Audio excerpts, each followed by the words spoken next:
Certo. Primeiras pregações. Nos primeiros dias do ano 30, antes de suas gloriosas manifestações, avistou-se Jesus com Batista, no deserto triste da Judéia, não muito longe das areias ardentes da Arábia. Ambos estiveram juntos por alguns dias em plena natureza, no campo ríspido do jejum e da penitência do grande precursor, até que o mestre divino, despedindo-se do companheiro, demandou o oásis de Jericó com a bênção de verdura e água. De verdura e água, não é verdura não. De verdura e água, entre as inclemências da estrada agreste. De Jericó, dirigiu-se então a Jerusalém, onde repousou ao cair da noite. Sentado como um peregrino nas adjacências do templo, Jesus foi notado por um grupo de sacerdotes e pensadores ociosos, que se sentiram atraídos pelos seus traços de formosa originalidade e pelo seu olhar lúcido e profundo. Alguns deles se afastaram sem maior interesse, mas Hanã, que seria mais tarde o juiz inclemente de sua causa, aproximou-se do desconhecido e dirigiu-se-lhe com orgulho. Galileu, que fazes na cidade? Passo por Jerusalém, buscando a fundação do reino de Deus, exclamou Cristo com modesta nobreza. Reino de Deus? Tornou o sacerdote com acentuada ironia. E que pensas tu venha a ser isso? Esse reino é a obra divina do coração dos homens, esclareceu Jesus com serenidade. Obra divina em tuas mãos? Revidou Hanã com a gargalhada de desprezo. E continuando as suas observações irônicas, perguntou: com que contas para levar avante essa difícil empresa? Quais são os teus seguidores e companheiros? Acaso terás conquistado o apoio de algum príncipe desconhecido e ilustre para auxiliar-te na execução de teus planos? Meus companheiros hão de chegar de todos os lugares, respondeu o mestre com humildade. Sim, observou Hanã. Os ignorantes e os tolos estão em toda parte da terra. Certamente que esses representará o material de tua edificarão. Entretanto, propões-te a realizar uma obra divina e já viste alguma estátua perfeita modelada em fragmentos de lama? Sacerdote, respicou Jesus com energia serena, nenhum mármore existe mais puro e mais formoso do que o do sentimento, e nenhum cinzel é superior ao da boa vontade sincera. Impressionado com a resposta firme e inteligente, o famoso juiz ainda interrogou: conheces Roma ou Atenas? Conheço o amor e a verdade, disse Jesus convictamente. Tem ciências dos códigos da corte provincial e das leis do templo? Inquiriu Hanã, inquieto. Sei qual é a vontade de meu Pai que está nos céus, respondeu o mestre brandamente. O sacerdote o contemplou irritado e, dirigindo-lhe um sorriso de profundo desprezo, demandou a torre Antônia em atitude de orgulhosa superioridade.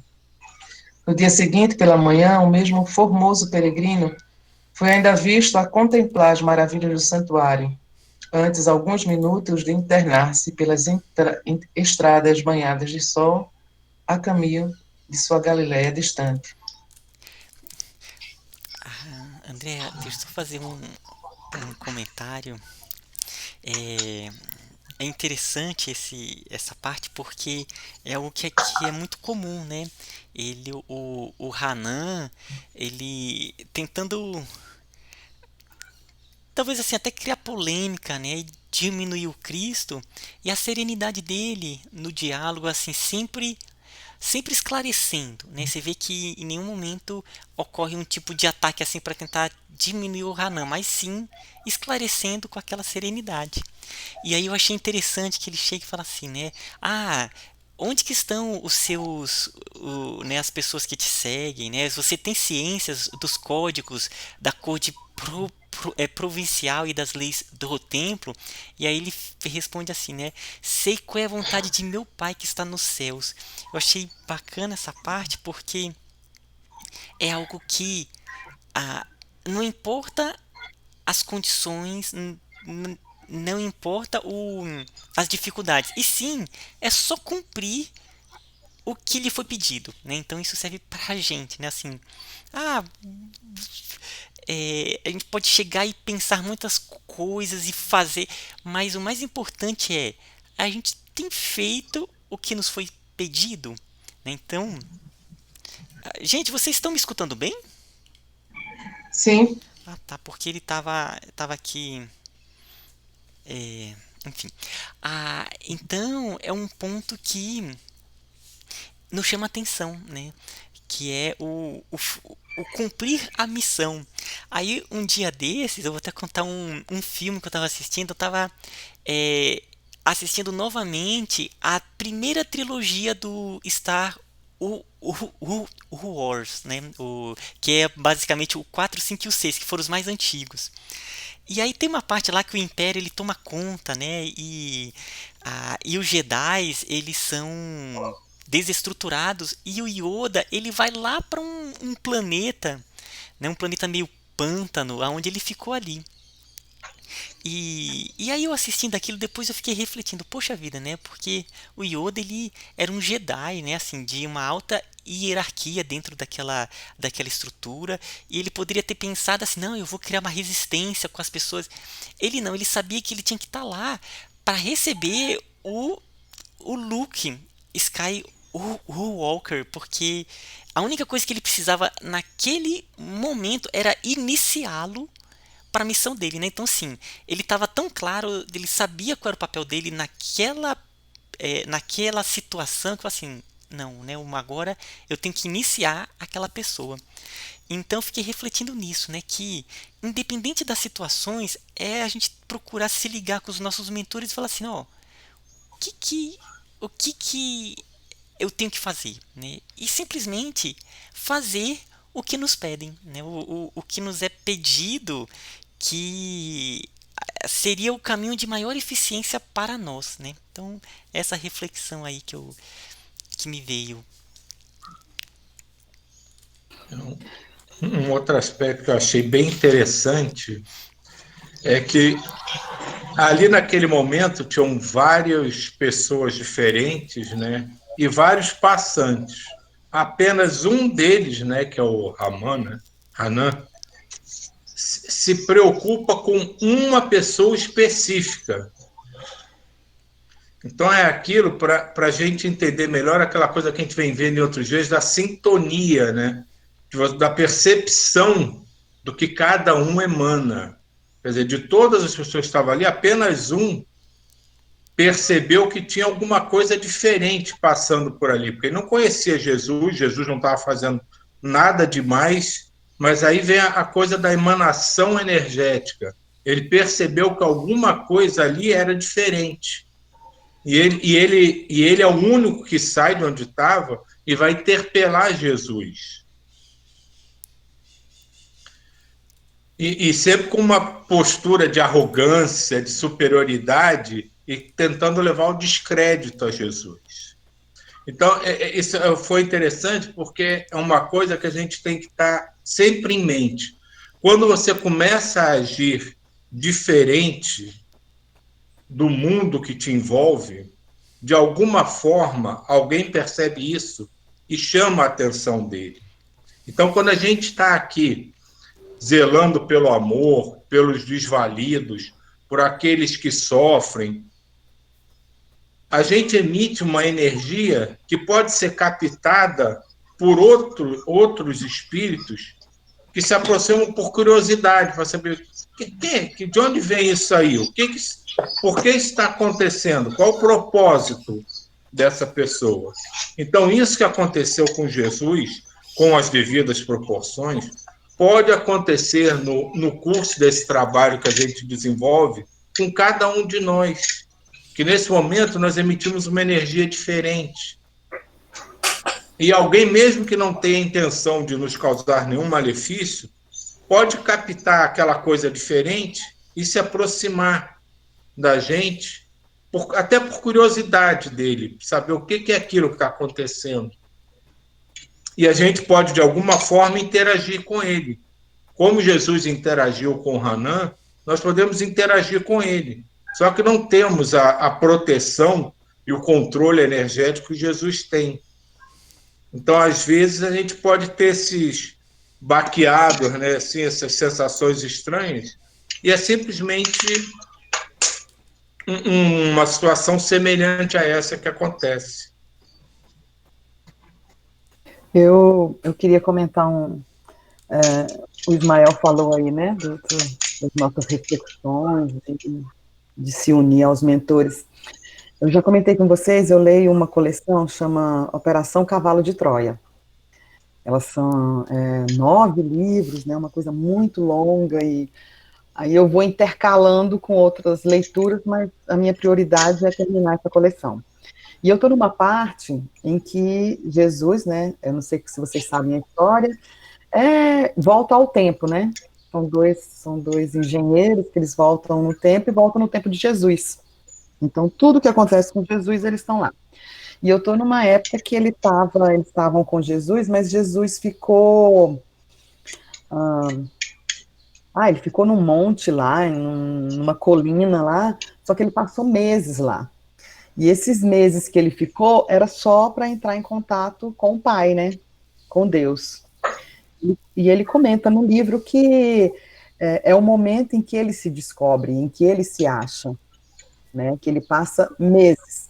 E ele vai para esse monte, ele sai de manhã e volta de tardezinha. Então ele passa o dia inteiro meditando, né? Conversando ou aprendendo, não sei como é que é, com Deus, e volta de noitinha. Isso são meses que ele fica. Então a nossa dedicação, né, que a gente acha, precisamos estudar, precisamos meditar, precisamos interagir com os nossos mentores, né?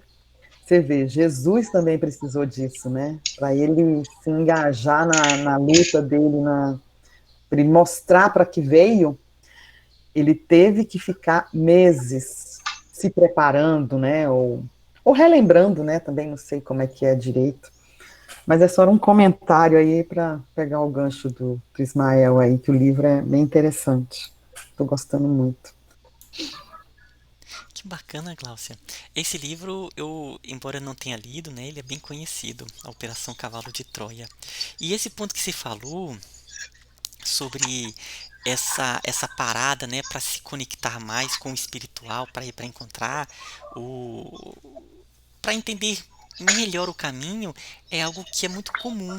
No livro Paulo e Estevão, acontece isso também. No livro Paulo e Estevão, depois, né, que Saulo, ele ali perseguindo os cristãos na estrada de Damasco, ele tem a visão do Cristo, né, então ele fica ali momentaneamente cego, e aí ele é auxiliado por cristãos, né, e aí ele passa a ver novamente. Ele fica tão impressionado, né? E os cristãos ainda com muito medo do Saulo, né? Que ele era conhecido assim pela perseguição. Aí no livro o Saulo ele consegue uns pergaminhos e Ele vai. passou anos também, não foi? Hã? Ele também passou anos Isso, afastado. exatamente. Aí ele foi para o deserto e ficou 3 anos lá só estudando em oração para depois começar a obra dele, né? E é claro que nós aqui nos tempos modernos a gente não tem essa condição, né? Família, trabalho para fazer uma coisa dessa, mas de certa forma esses nossos trabalhos aqui desse momento que a gente tem aqui, né, de parar, de conectar, é uma forma de nós nos desligarmos um pouco, né, dessa vida diária e nos conectarmos com o mundo espiritual, fortalecendo a conexão com os nossos mentores, né? Então, de certa maneira, esse momento é um momento de parada nosso, né? O ideal é que durante o dia a gente tenha aquelas paradas e fique fortalecendo a conexão com o mundo maior, com os mentores, né, com a divindade. E esse momento também é um pouquinho, é uma paradinha que a gente faz.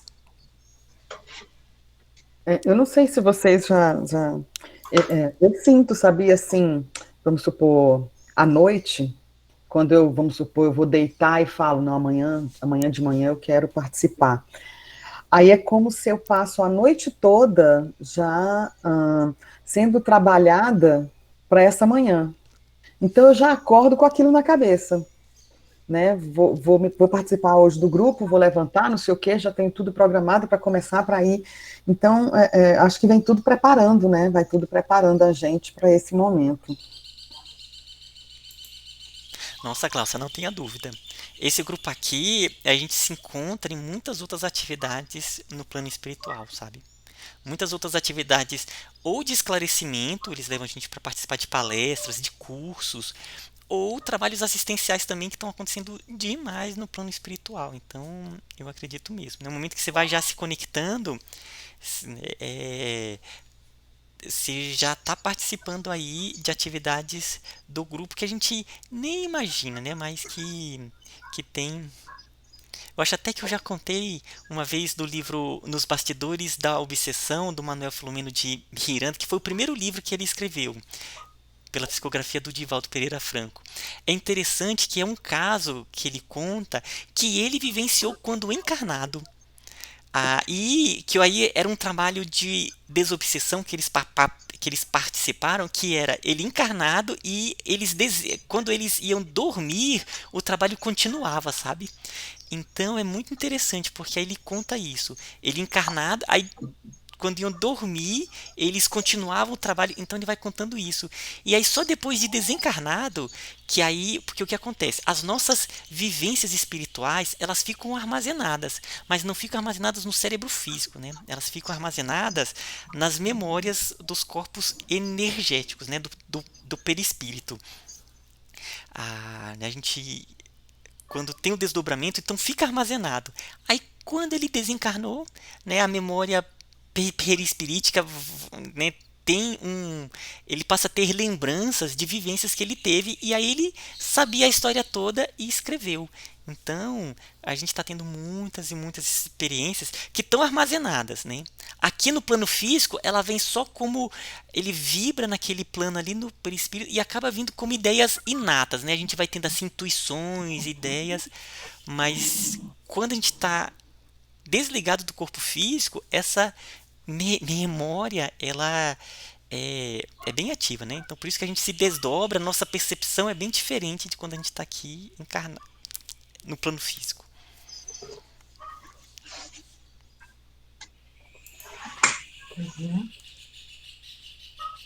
É muito bom ouvir os comentários de vocês, porque, como a gente estava falando no começo, né, Ismael? Orai, vigiai, vigiai. Às vezes eu me sinto um pouco desconectada com a energia durante o dia, né? Com a energia que a gente trabalha aqui. Então, realmente, essas paradas para se conectar com os mentores é bem importante. E eu acho também que tem a ver com a alimentação, sabe? Não sei se no meu caso, você é só no meu caso, mas no caso das pessoas. Vocês são vegetarianos, vocês são veganos, vocês são carnívoros. Que energia vocês consomem? Eu sou vegetariano há 27 anos. Né? Assim, quando eu era adolescente eu decidi parar, mas foi uma coisa um pouco natural aqui em casa, sabe? Todos os filhos, eles não comem carne, porque foi tudo por causa da minha irmã mais velha, gente. A minha irmã é um caso até interessante. A minha irmã mais velha, ela já nasceu, os meus pais eles comiam carne, ela já nasceu não querendo carne. E não tinha quem fizesse ela comer carne. Aí a minha mãe ficou muito preocupada e assim, começou a fazer umas comidas diferentes para ela, sabe? Então a gente cresceu comendo carne e comendo a comida dessa minha irmã mais velha. Aí aos poucos os filhos foram parando também, foram parando. Aí depois os filhos todos pararam, né? Ou seja, eu ainda era adolescência quando e os meus pais continuaram comendo carne. Aí depois a minha mãe parou e aí depois meu pai parou também. Aí pronto, a família se tornou vegetariana. Ixi, ainda tem que evoluir muito. Não, Ficou mas isso carnívoro. Casado com gaúcho, minha filha. Casado com gaúcho, você quer o quê? Vamos fazer uma coisa diferente, churrasco. Ah, vamos comer uma comida diferente, churrasco. Aí não tem jeito, Caramba! difícil. Não, carnívoro e bebe muito. Então, minha filha, Caramba! minha casa é daquelas assim que tem que fazer um descarrego todo dia. Não, mas essas coisas de energia nos alimentos, isso é conhecidíssimo já, né? Já bastante divulgado. A cultura da gente ainda é muito carnívora, né? A gente ainda sente uma necessidade muito forte de comer carne. Aos poucos, acredito que a tendência, digamos assim, universal, seja de uma comida mais leve, evitando a carne. Mas esse é um ponto que, como a evolução moral da gente, vai aos poucos também, cada um no seu tempo. Uns já desenvolveram essa capacidade, outros, como os gaúchos, ainda vão levar mais tempo. Mas isso eu acredito que seja uma parte da evolução como um todo, a gente não depender mais de um sofrimento animal para se alimentar. Afinal, a gente não precisa mais ser caçador para se alimentar. A gente pode se alimentar de outras formas. Até que vai chegar ao ponto que a gente não vai precisar ingerir nada. A gente vai aurir do próprio fluido universal todas as substâncias que a gente precisa. Quantos milênios isso vai levar, vai depender de cada um. Mas, ao seu tempo, essas questões alimentares todas vão se adequando à evolução que a humanidade tem como percurso a seguir. É interessante isso porque realmente, né, a alimentação ela vai aos poucos no processo da evolução da humanidade, ela vai ter ela vai cada vez mais tender para sutilização, né? Então, cada vez mais a gente vai se alimentar de alimentos naturais, né? Assim, quanto menos processado, menos perde dessas energias, porque os alimentos eles têm energias etéricas também, ele tem energias ali, né, que não são só as vitaminas, né, essas estruturas físicas, mas ela tem uma série de composições, organizações energéticas que são úteis para o nosso sistema dos corpos energéticos.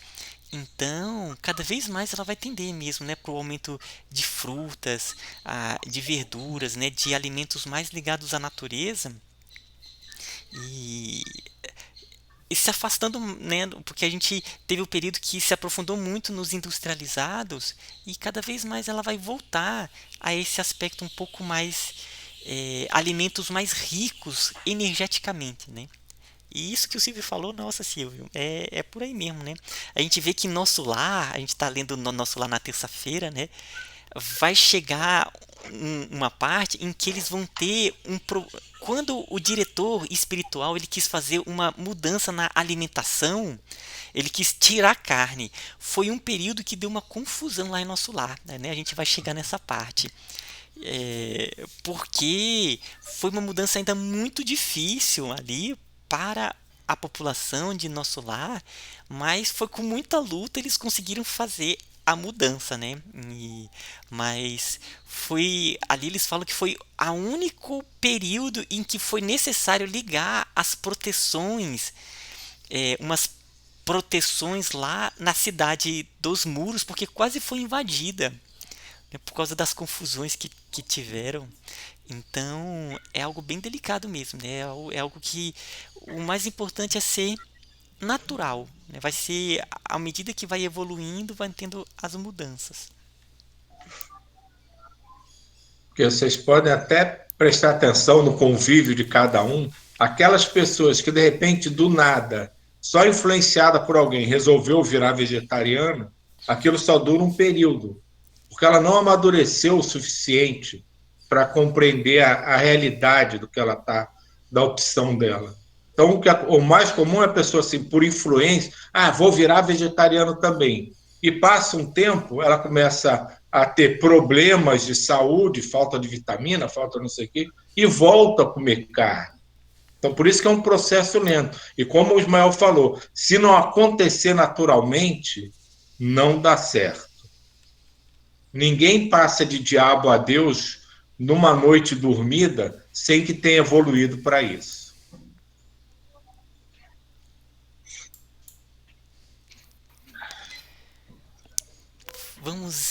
Vamos então, gente, fazer a nossa irradiação para o planeta?